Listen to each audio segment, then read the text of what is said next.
ಓಂ ಶ್ರೀ ಗುರುಭ್ಯೋ ನಮಃ. ಅಜ್ಞಾನತಿಮಿರಾಂಧಸ್ಯ ಜ್ಞಾನಾಂಜನಶಲಾಕಯಾ ಚಕ್ಷುರುನ್ಮೀಲಿತಂ ಯೇನ ತಸ್ಮೈ ಶ್ರೀ ಗುರವೇ ನಮಃ. ಶ್ರೀ ಭಗವಾನುವಾಚ ನೇಹಾಭಿಕ್ರಮನಾಶೋಸ್ತಿ ಪ್ರತ್ಯವಾಯೋ ನ ವಿದ್ಯತೆ ಸ್ವಲ್ಪಮಪ್ಯಸ್ಯ ಧರ್ಮಸ್ಯ ತ್ರಾಯತೆ ಮಹತೋ ಭಯಾತ್. ಈ ನಿಷ್ಕಾಮ ಕರ್ಮಯೋಗದಲ್ಲಿ ಪ್ರಾರಂಭಿಸಿದ ಕರ್ಮವು ನಾಶವಾಗುವುದಿಲ್ಲ. ಪ್ರಾರಂಭಿಸಿಬಿಟ್ಟರೂ ಯಾವ ದೋಷವೂ ಉಂಟಾಗುವುದಿಲ್ಲ. ಈ ಕರ್ಮಯೋಗವನ್ನು ಸ್ವಲ್ಪ ಆಚರಣೆ ಮಾಡಿದರೂ ಸಾಕು, ಮಹಾಭಯದಿಂದ ಕಾಪಾಡುತ್ತದೆ. ಸರ್ವರಿಗೂ ಪ್ರಣಾಮಗಳು. ಪುಣ್ಯಾತ್ಮರೇ, ಸಾಂಖ್ಯಯೋಗದ ದರ್ಶನವನ್ನು ಮಾಡಿಸಿದ ನಂತರ ಭಗವಂತನಿಗೆ ಅರ್ಜುನನ ಮೇಲೆ ಅದೆಂಥ ಮೋಹವೋ, ಎಷ್ಟು ಅದ್ಭುತವಾದ ಪ್ರೀತಿಯೋ, ಅವನ ಅಂತಃಕರಣವನ್ನು ಪರಿಶುದ್ಧಗೊಳಿಸಿ ಆತ್ಮೋಪದೇಶವನ್ನು ಮಾಡಿ ಅರ್ಜುನನನ್ನು ಯುದ್ಧಭೂಮಿಯಲ್ಲಿ ಆತ್ಮಜ್ಞಾನಿಯನ್ನಾಗಿ ಮಾಡುವಂತಹ ಅದ್ಭುತ ಕಾರ್ಯ ಇದು ಬಹಳ ಸ್ಮರಣೀಯ. ಯುದ್ಧರಂಗದಲ್ಲಿಯೇ ಆತ್ಮಜ್ಞಾನದ ಉಪದೇಶ. ನಾವೆಲ್ಲರೂ ಭವಭಾರಿಗಳಾದವರು, ಜಡಜೀವಿಗಳಾದವರು, ವಿಷಯಗಳಲ್ಲಿ ಮುಳುಗಿದವರು, ನಾವೆಲ್ಲರೂ ಕೂಡ ಯುದ್ಧಭೂಮಿಯಲ್ಲಿಯೇ ಇದ್ದೇವೆ. ನಮಗೆ ಗುರು ಉಪದೇಶ ಅರ್ಥಾತ್ ಭಗವಂತನ ಉಪದೇಶ ಇದೇ ಸಂಸಾರವೆಂಬ ಯುದ್ಧಭೂಮಿಯಲ್ಲಿಯೇ ನಾವು ಆ ಉಪದೇಶವನ್ನು ಪಡೆಯಬೇಕಾಗಿದೆ. ಇದರ ಮಧ್ಯದಲ್ಲಿದ್ದುಕೊಂಡೇ ನಾವು ಆತ್ಮಜ್ಞಾನಿಗಳಾಗಬೇಕಾಗಿದೆ. ಆ ಉದ್ದೇಶದಿಂದ ಭಗವಂತನ ಉಪದೇಶ ನಿರಂತರ ಸಾಗಿದೆ. ಅರ್ಜುನನಿಗೆ ಬಂದ ಸಂದೇಹ ಬಹಳ ವಿಶೇಷವಾಗಿರುವಂಥದ್ದು. ಈ ಕರ್ಮ ಭಗವಂತ ನೀನೇನು ಬೋಧನೆ ಮಾಡುತ್ತಿರುವೆಯಲ್ಲ, ಈ ಕರ್ಮಯೋಗ ಇದೂ ಕೂಡ ಬಂಧನಕಾರಿ, ದೋಷಪೂರಿತವಾದುದಲ್ಲವೇ? ನಾನು ನಡೆಯುವಾಗ ಎಡುವುತ್ತೇನೆ. ಹಾಗೆ ಕರ್ಮವನ್ನು ಮಾಡುವಾಗ ಏನಾದರೂ ಲೋಪದೋಷಗಳಾದರೆ ಎಂಬುದಾಗಿ ಅವನ ಪ್ರಶ್ನೆ ಇದೆ. ಭಗವಂತನ ಉಪದೇಶ ಮುಂದೆ ಸಾಗಿದೆ. ಅರ್ಜುನ, ಕರ್ತೃತ್ವದ ದುರಭಿಮಾನ ಹಾಗೂ ಫಲದ ಅತಿ ಆಸಕ್ತಿಗಳಿಲ್ಲದೆ ಕಾರ್ಯವನ್ನು ಮಾಡುವುದೇ ಕರ್ಮಯೋಗದ ಗುರಿ. ನಾನು ಮಾಡುತ್ತೇನೆಂಬ ದುರಭಿಮಾನವಿರಬಾರದು. ಜೊತೆಗೆ ಫಲದ ಅಪೇಕ್ಷೆ ಇರಬಾರದು. ಅಭಿಮಾನ ಅರ್ಥಾತ್ ದುರಭಿಮಾನ ಮತ್ತು ಫಲಾಪೇಕ್ಷೆ ಅವೆರಡರಿಂದ ರಾಹಿತ್ಯವಾದುದೇ ಕರ್ಮಯೋಗ. ಈ ಕರ್ಮಯೋಗದ ಗುರಿ ವಿಷಯ ಪ್ರಾಪ್ತಿ ಅಲ್ಲ. ಶುದ್ಧವಾಗಿರುವಂತಹ ನಿಷ್ಕಾಮ ಕರ್ಮಯೋಗವನ್ನು ಮಾಡಿದ ಮೇಲೆ ಅಲ್ಲಿ ತನ್ನ ದರ್ಶನವೇ ಆಗುತ್ತದೆ, ಅರ್ಥಾತ್ ಆತ್ಮದರ್ಶನವೇ ಆಗುತ್ತದೆ. ಹಾಗಾದರೆ ಈ ನಿಷ್ಕಾಮ ಕರ್ಮಯೋಗದ ಬಗ್ಗೆ ಭಗವಂತ 3 ರೀತಿಯ ವಿಚಾರಗಳನ್ನು ತಿಳಿಸುತ್ತಾನೆ. ಮೊದಲನೇದಾಗಿ, ಈ ಕರ್ಮಗಳು ನಾಶವಾಗುವುದಿಲ್ಲ. ಸಕಾಮ ಕರ್ಮವಲ್ಲ ಅವನು ಹೇಳುವುದು, ನಿಷ್ಕಾಮ ಕರ್ಮ. ನಿಷ್ಕಾಮ ಕರ್ಮಯೋಗಿಯು ಮಾಡಿರುವಂತಹ ಕರ್ಮಗಳು ಎಂದೂ ಕೂಡ ನಾಶವಾಗುವುದಿಲ್ಲ. ಆ ಮಾಡಿದಂಥ ನಿಷ್ಕಾಮ ಕರ್ಮ ಅದು ಆ ಕರ್ಮಯೋಗಿಯ ಸ್ಥಿರ ಆಸ್ತಿ. ಸ್ವಲ್ಪನ್ನೇ ಮಾಡಿದ್ದರೂ ಸರಿಯೇ, ಅದು ನಮ್ಮ ಚಿತ್ತದಲ್ಲಿ ಸುರಕ್ಷಿತವಾಗಿ ಉಳಿಯುವುದು. ಒಬ್ಬ ರೈತ ಹೊಲದಲ್ಲಿ ಬೀಜವನ್ನು ಬಿತ್ತಿ ಅದನ್ನು ಅಲಕ್ಷಿಸಿದರೆ ಬೀಜ ಒಣಗಿ ಹೋಗುತ್ತದೆ. ಈ ನಿಷ್ಕಾಮ ಕರ್ಮಯೋಗ ಹಾಗಲ್ಲ. ನಿಷ್ಕಾಮ ಕರ್ಮ ಮಾಡಿದ ನಂತರದಲ್ಲೂ ಕೂಡ ಕೆಲ ಕಾಲದ ನಂತರದಲ್ಲಿ ಈ ಕರ್ಮಯೋಗಿಯು ಅದನ್ನು ಅಲಕ್ಷ್ಯ ಮಾಡಿದರೆ ಆ ರೈತನ ಬೀಜ ಒಣಗಿದಂತೆ ಈ ನಿಷ್ಕಾಮ ಕರ್ಮ ಎಂದೂ ಕೂಡ ನಾಶವಾಗಲಾರದ್ದು, ಅದು ಅಳಿಯುವುದೇ ಇಲ್ಲ. ಇನ್ನು ಎರಡನೆಯದಾಗಿ, ಈ ಕರ್ಮಯೋಗದಲ್ಲಿ ನಿಷ್ಕಾಮ ಕರ್ಮಯೋಗದಲ್ಲಿ ಮಗ್ನರಾದವರಿಗೆ ವಿಘ್ನ ಬರುವುದು ಕಡಿಮೆ. ಆ ಮಗ್ನತೆ ವಿಘ್ನತೆಯನ್ನು ನಿವಾರಣೆ ಮಾಡುತ್ತದೆ. ಉದಾಹರಣೆಗೆ ಮಹಾತ್ಮ ಗಾಂಧೀಜಿಯವರು ಸ್ವಾತಂತ್ರ್ಯದ ಹೋರಾಟದ ಕಿಚ್ಚನ್ನು ಅದನ್ನು ಹತ್ತಿಸಿದಾಗ ಅವರಿಗೆ ಅಧಿಕಾರದ ಲಾಲಸೆ ಇರಲಿಲ್ಲ. ಒಂದೇ ಒಂದು ಗುರಿ, ಅದೇ ನಿಷ್ಕಾಮ ಕರ್ಮಯೋಗ. ಅದಕ್ಕೆಂದೇ ಮಹಾತ್ಮನಾದ ಗಾಂಧಿ. ಅಂತಹ ಮಹಾತ್ಮ ಗಾಂಧೀಜಿಯವರು ಭಾರತ ದೇಶವನ್ನು ಸುತ್ತಾಡಿ ಇಲ್ಲಿರುವ ಬಡತನ, ಇಲ್ಲಿರುವ ದರಿದ್ರತನ, ಎಲ್ಲ ದಾರಿದ್ರ್ಯ ಬಡತನವನ್ನು ಕಂಡ ಅವರು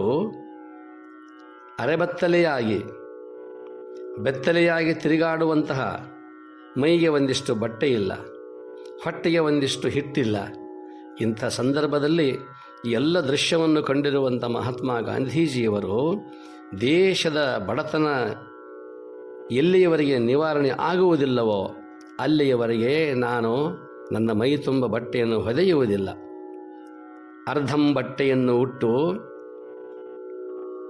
ನಾಡೆಲ್ಲ ಸಂಚರಿಸಿದರು. ಸ್ವಾತಂತ್ರ್ಯಕ್ಕಾಗಿ ದುಡಿದರು. ಸ್ವಾತಂತ್ರ್ಯ ತಂದು ಕೊಟ್ಟರೂ ಕೂಡ ಅದರ ಫಲಾಪೇಕ್ಷೆ ಅವರಿಗೆ ಇಲ್ಲ. ನಾನು ಅಧಿಕಾರಿಯಾಗಬೇಕು, ಈ ದೇಶದ ಹಿಡಿತ ನನ್ನ ಕೈಯಲ್ಲಿ ಇರಬೇಕು ಎಂಬ ಆಸೆ, ಆ ದುರಾಸೆ, ಆ ಅಭಿಮಾನ, ದುರಭಿಮಾನ ಎಂದೂ ಅವರ ಮನದಲ್ಲಿ ಸುಳಿಯಲಿಲ್ಲ. ಅದಕ್ಕೆಂದಲೇ ಆತ ಮಹಾತ್ಮ. ಮಾನ ಮರ್ಯಾದೆಗಳನ್ನು ಬಯಸಲಿಲ್ಲ, ಕೀರ್ತಿಗೆ ಹಂಬಲಿಸಲಿಲ್ಲ. ಬಡತನಕ್ಕಾಗಿ ಅವರ ಮನ ತುಡಿಯಿತು. ಫಲದ ಸಂಬಂಧವೇ ಇಲ್ಲದ ಇಂತಹ ಕರ್ಮಕುಶಲರಿಗೆ ಅಡೆತಡೆ, ಆತಂಕ ಉಂಟು ಮಾಡಿದರೂ ಕೂಡ ಅದನ್ನು ಅಂಟಿಸಿಕೊಳ್ಳುವವರಾರು? ಎಲ್ಲಿ ಫಲದ ಸಂಘ ಇದೆ ಅಲ್ಲಿ ಸ್ಪರ್ಧೆ ಹಾಗೂ ಆತಂಕ ಇದೆ. ಅವರಲ್ಲಿ ಸ್ಪರ್ಧೆಯೂ ಇಲ್ಲ, ಆ ಫಲದ ಅಪೇಕ್ಷೆಯೂ ಇಲ್ಲ. ಇನ್ನು ಮೂರನೆಯದಾಗಿ, ಫಲಾಕಾಂಕ್ಷಾವಿರಹಿತ ಕರ್ಮವನ್ನು, ಅಂದರೆ ಫಲರಹಿತವಾದ ನಿಷ್ಕಾಮ ಕರ್ಮವನ್ನು ನಾವು ಸ್ವಲ್ಪ ಮಾಡಿದರೂ ಸಾಕು, ಅದರ ಪರಿಣಾಮ ಮಾತ್ರ ಅಪಾರವಾಗಿರುವಂಥದ್ದು. ಅದು ನಮ್ಮ ಹೃದಯವನ್ನೇ ಶುದ್ಧಿಗೊಳಿಸುವುದು. ಚಿಕ್ಕದಾಗಿ ಸಣ್ಣದಾಗಿ ಹೊತ್ತಿಸಿದ ಆ ಕಿಡಿ ಅರಣ್ಯವನ್ನೇ ಸುಟ್ಟು ಹಾಕುವಂತೆ ಅಲ್ಪ ಪ್ರಮಾಣದಲ್ಲಿ ಮಾಡಲ್ಪಟ್ಟ ಕರ್ಮರೂಪ ಆ ಕಿಡಿ ಅಂತರಂಗದ ಕಾಮಾದಿ ಘೋರಾರಣ್ಯವನ್ನು ಭಸ್ಮ ಮಾಡುವಂಥದ್ದು. ಅಷ್ಟೇ ಅಲ್ಲ, ಕೊನೆಗೆ ಮಾನವನ ಅಂತಿಮ ಗುರಿ ಏನು? ಆತ್ಮ ಸಾಕ್ಷಾತ್ಕಾರ. ಆ ಆತ್ಮ ಸಾಕ್ಷಾತ್ಕಾರಕ್ಕೆ ನಿಷ್ಕಾಮ ಕರ್ಮ ಮಾರ್ಗವಾಗುವುದು. ಆದ್ದರಿಂದ ಅಂತಹ ನಿಷ್ಕಾಮ ಕರ್ಮಯೋಗವನ್ನು ಮಾಡುವಾಗ ನಮ್ಮ ದೇಶದಲ್ಲಿ ನಡೆದು ಹೋದ ಒಂದು ಘಟನೆಯನ್ನು ನೋಡಿರಿ. ನಿಸ್ವಾರ್ಥ ನಿಷ್ಕಾಮ ಸೇವೆಗೆ ಎಷ್ಟೊಂದು ಅದ್ಭುತವಾಗಿರುವಂತಹ ಬೆಲೆ ಇದೆ, ಅದಕ್ಕೊಂದು ಕಲೆ ಇದೆ, ಕಳೆ ಇದೆ. ಭಾರತದಲ್ಲಿ ಬ್ರಿಟಿಷರ ಆಳ್ವಿಕೆ ಇರುವಾಗ ಬಂಗಾಲ ದೇಶದಲ್ಲಿ ನಡೆದ ಒಂದು ನೈಜ ಘಟನೆ. ಆ ದೇಶದಲ್ಲಿ ಕಲ್ಕತ್ತಾ ಪಟ್ಟಣಕ್ಕೆ ಹೋಗ್ತಕ್ಕಂತಹ ಒಂದು ದೊಡ್ಡ ರೈಲು ಮಾರ್ಗ. ಆ ಮಾರ್ಗ ಇರುವ ಚಿಕ್ಕ ನದಿಗೆ ಚಿಕ್ಕದಾದ ಸೇತುವೆಯನ್ನು ಕಟ್ಟಲಾಗಿತ್ತು. ಆ ಸೇತುವೆ ಸಮೀಪ ನದಿಯ ದಡದಲ್ಲಿ ಬಡವರ ಒಂದು ಗುಡಿಸಲು, ಅದರ ಪಕ್ಕದಲ್ಲಿಯೇ ಅದರಲ್ಲಿ ಒಬ್ಬ ತಾಯಿ ಮಗಳು ವಾಸವಾಗಿದ್ದಾರೆ. ಅದು ಅರಣ್ಯ ಪ್ರದೇಶ. ಸಮೀಪದಲ್ಲಿ ಯಾವ ಗ್ರಾಮಗಳೂ ಇರಲಿಲ್ಲ, ಯಾವ ಜನವಸತಿಯೂ ಇಲ್ಲ. ಅಂಥದರಲ್ಲಿ ಒಂದು ದಿನ ರಾತ್ರಿ ಧಾರಾಕಾರವಾಗಿ ಮಳೆ ಸುರಿದಿದೆ. ತಾಸೆರಡು ತಾಸಿನ ನಂತರ ಮಳೆ ಕಡಿಮೆ ಆಯಿತು. ಅಷ್ಟೊತ್ತಿಗೆ ಗುಡಿಸಲಲ್ಲೇ ಸೋರಿ ಆ ತಾಯಿ ಮಗಳ ಗುಡಿಸಲ, ಅಲ್ಲಿ ಯಾವುದಕ್ಕೂ ಕೂಡ ಆಶ್ರಯ ಇರಲಿಲ್ಲ.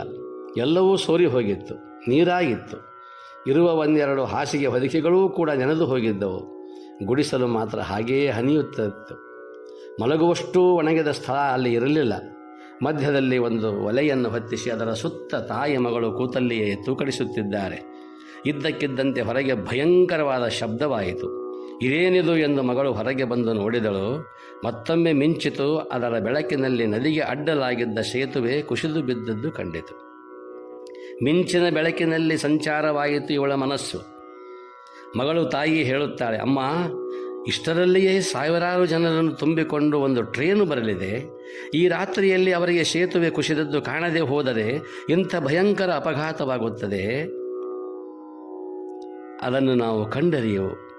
ಇದನ್ನು ಹೇಗಾದರೂ ಮಾಡಿ ತಪ್ಪಿಸಲೇಬೇಕಲ್ಲ ಅಮ್ಮ. ತಾಯಿ ಹೇಳ್ತಾಳೆ, ಹೌದು ಮಗಳೇ, ನಾವೇನು ಮಾಡಬಲ್ಲೆವು? ರಾತ್ರಿ ಸಮಯ, ಮಳೆ ಸುರಿಯುತ್ತಿದೆ, ಹೇಗೆ ಮಾಡುವುದು? ಮಗಳು ಹೇಳ್ತಾಳೆ, ನಾವು ಏನಾದರೂ ಮಾಡಲೇಬೇಕಲ್ಲಮ್ಮ, ಏನು ಮಾಡೋಣ ಎಂದು ಮಗಳನ್ನು ಕೇಳಿದಾಗ ಮಗಳು ಹೇಳ್ತಾಳೆ, ಚಿಕ್ಕ ಮಗಳು, ಅಮ್ಮ, ಒಂದು ಕಟ್ಟಿಗೆಗೆ ಒಂದು ಬಟ್ಟೆಯನ್ನು ಸುತ್ತಿ ದೀವಟಿಗೆ ಮಾಡಿ ತೋರಿಸಬಹುದಲ್ಲ ಆ ಚಾಲಕನಿಗೆ. ಸರಿ ಮಗಳೇ, ಒಣಗಿದ ಬಟ್ಟೆ ಎಲ್ಲಿದೆ? ಇಲ್ಲಿ ಎಲ್ಲವೂ ತೊಯ್ದು ಹೋಗಿದೆ ಅನ್ನುತ್ತಾಳೆ ತಾಯಿ. ನೋಡಿ, ಆ ಮಗುವಿನಲ್ಲಿ ಎಂಥ ಅದ್ಭುತವಾದ ಶಕ್ತಿ ಇದೆ, ಯುಕ್ತಿ ಇದೆ. ಅಮ್ಮ, ನನ್ನ ಮೈಮೇಲಿರುವ ಬಟ್ಟೆಯು ಒಣಗಿದ್ದಾಗಿಲ್ಲವೇ? ನನ್ನ ಮೈಮೇಲೆ ಒಣಗಿದ ಬಟ್ಟೆ ಇದೆಯಲ್ಲ. ಅವಳ ಹೃದಯ ಸಿರಿಗೆ ತಾಯಿ ತಕ್ಷಣ ಒಪ್ಪಿದಳು. ಮಗಳು ತನ್ನ ಮೈಮೇಲೆ ಇದ್ದ ಮಾನದ ಆ ಏಕೈಕ ಬಟ್ಟೆಯನ್ನು ಒಂದು ಕಟ್ಟಿಗೆಗೆ ಕಟ್ಟಿ ಸುತ್ತಿದಳು. ಆ ದೀವಟಿಗೆಯನ್ನು ಕೈಯಲ್ಲಿ ಹಿಡಿದು ತಾಯಿ ಮಗಳು ಕೂಡಿ ಕಾಣದ ಬಂಧುಗಳ ಪ್ರಾಣವನ್ನು ಉಳಿಸಲು ಆ ಬರಲಿರುವ ಟ್ರೈನಿಗೆ ಎದುರಾಗಿ ರೈಲು ದಾರಿಯನ್ನು ಹಿಡಿದು ನಡೆದರು. ತಮ್ಮವರ ಯಾರೂ ಇಲ್ಲ, ಬಂಧುಗಳಿಲ್ಲ, ಬಾಂಧವರಲ್ಲ, ತಮ್ಮ ಊರಿನವರಲ್ಲ, ನೆರೆಹೊರೆಯವರಲ್ಲ, ಯಾರೋ ಏನೋ. ಟ್ರೈನು ಬರುವುದು ಒಂದೆರಡು ನಿಮಿಷ ಉಳಿದಿತ್ತು. ಅಷ್ಟರಲ್ಲಿ ಕೈಯೊಳಗಿನ ದೀವಟಿಗೆ ಆರುವಂತಾಗಿದೆ. ತಕ್ಷಣ ತಾಯಿ ನೋಡಿ, ಮಗಳನ್ನು ಅನುಸರಿಸುತ್ತಾಳೆ. ತಾಯಿ ತಾನು ಉಟ್ಟ ತನ್ನ ಬಟ್ಟೆಯನ್ನು ದೀವಟಿಗೆಗೆ ಕಟ್ಟಿ ಉರಿಸಿ ಕೈಯಲ್ಲಿ ಹಿಡಿದು ಬೀಸುತ್ತಾಳೆ. ಸ್ವಲ್ಪ ದೂರದಿಂದಲೇ ಆ ಟ್ರೈನ್ ಚಾಲಕನು ದೀವಟಿಗೆಯನ್ನು ಕಂಡು ಟ್ರೈನ್ ನಿಲ್ಲಿಸಿ ಕೆಳಗಿಳಿದು ಬಂದ. ಸೇತುವೆ ಬಿದ್ದು ಹೋಗಿರುವುದು ನೋಡಿ ತಾಯಿ ಮಗಳ ತ್ಯಾಗಕ್ಕೆ ತಲೆಬಾಗಿದ. ಟ್ರೈನಿನಲ್ಲಿದ್ದ ಸಾವಿರ ಜನರು ಆ ತಾಯಿ ಮಗಳಿಗೆ ಬಟ್ಟೆಯನ್ನು ಉಡಿಸಿ ಗೌರವಿಸಿದರು. ತಮ್ಮೆಲ್ಲರ ಪ್ರಾಣವನ್ನು ಉಳಿಸಿದ್ದಕ್ಕೆ ಅವರನ್ನು ಹಾಡಿ ಹರಿಸಿದರು.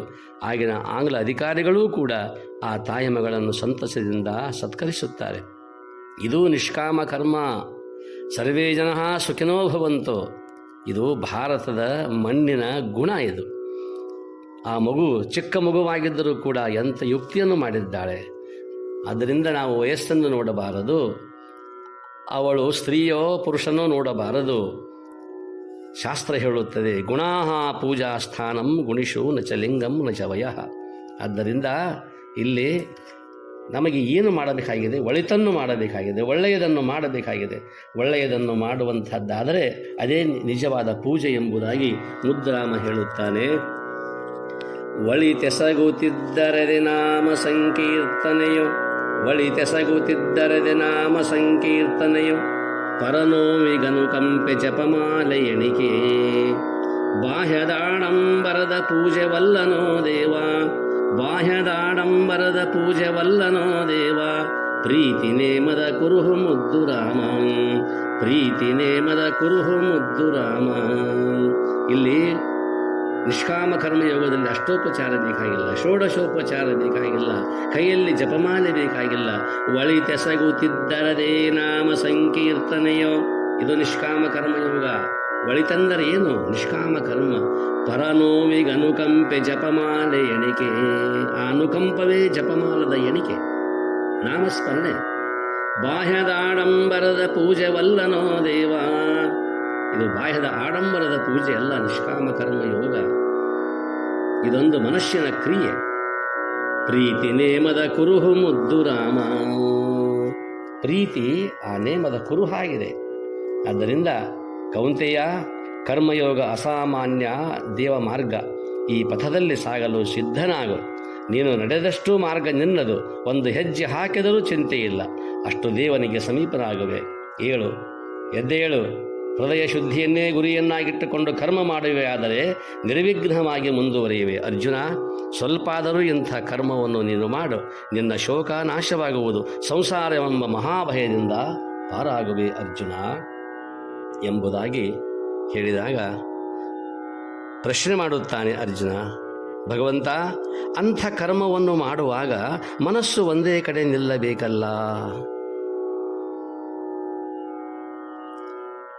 ಯಾಕೆಂದರೆ ಈ ನಿಷ್ಕಾಮ ಕರ್ಮಯೋಗದಲ್ಲಿ ಮಾಡಿದೆನೆಂಬುದು ಮನದಲ್ಲಿ ಹೊಳೆದರೆ ಏಡಿಸಿ ಕಾಡಿತ್ತು ಶಿವನ ಡಂಗುರ ಎಂಬುದಾಗಿ ಶರಣರು ಹೇಳುತ್ತಾರೆ. ಮಾಡಿದ್ದೇನೆಂಬ ಭಾವ ಅಲ್ಲಿ ಬರಬಾರದು. ಅದು ನಿಷ್ಕಾಮ ಕರ್ಮಯೋಗ. ಆ ಕುರಿತಾಗಿ ಮನಸ್ಸು ಅಲ್ಲಿ ನಿಲ್ಲಬೇಕಲ್ಲ, ಆ ಕರ್ಮ ಮಾಡಬೇಕಲ್ಲ ಎಂಬುದಾಗಿ ಪ್ರಶ್ನಿಸುತ್ತಾನೆ. ಭಗವಂತ ಉತ್ತರಿಸುತ್ತಾನೆ. ನಾಳೆ ನೋಡುವ. ಸರ್ವರಿಗೂ ಶರಣಾರ್ಥಿಗಳು. ಓಂ ಶಾಂತಿ ಶಾಂತಿ ಶಾಂತಿ.